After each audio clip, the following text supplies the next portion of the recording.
Jean-Michel Robert. Un poil dans l'âme, extrait.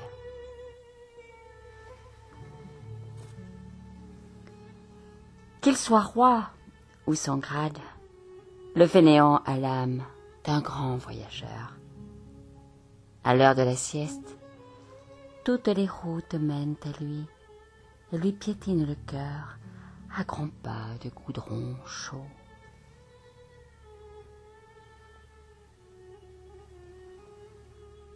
Chaque jour, il lui faut renoncer, abandonner, laisser tomber. Comment trouverait-il le temps de s'ennuyer? Il s'est souvent demandé si sa fatigue, liberté ceci, volonté cela, et maladie, et patata. Il n'a toujours pas trouvé de réponse, trop fatigué.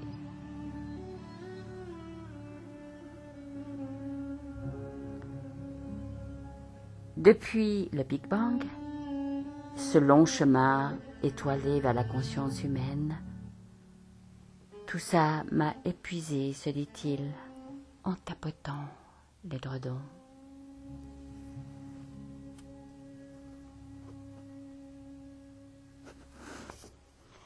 Son cauchemar, bien sûr, escalader l'Everest.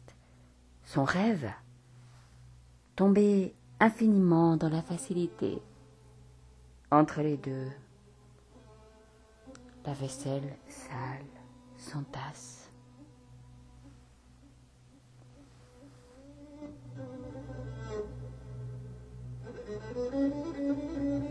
Pour trouver la sérénité, le fainéant ne fouille pas les poubelles de ses philosophies plus ou moins exotiques. Un bon canapé lui suffit. Il reste ainsi des heures, vautré dans son plus beau sourire, tandis que son esprit essaye, un à un, tous les coussins de l'absolu.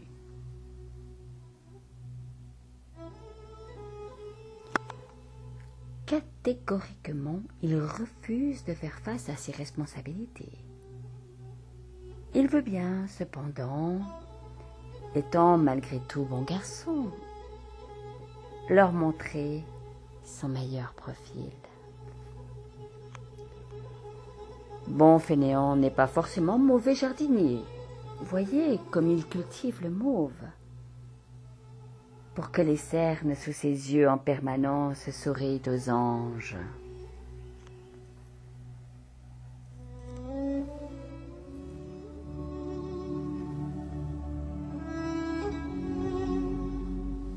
Certains brûlent leur vie par les deux bouts. Le fainéant, lui, ne joue jamais avec le feu. Il fout la paix à ses cendres.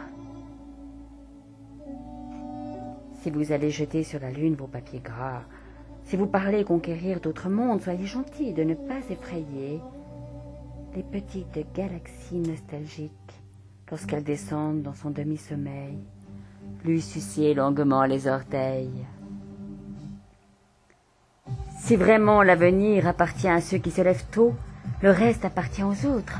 Franchement, l'affaire, le fainéant la trouve plutôt bonne. S'il ne croit pas en Dieu, il est en revanche bien obligé de croire en son voisin du dessus, un bricoleur impénitent dont la perceuse électrique a traversé de part en part plus d'une grasse matinée.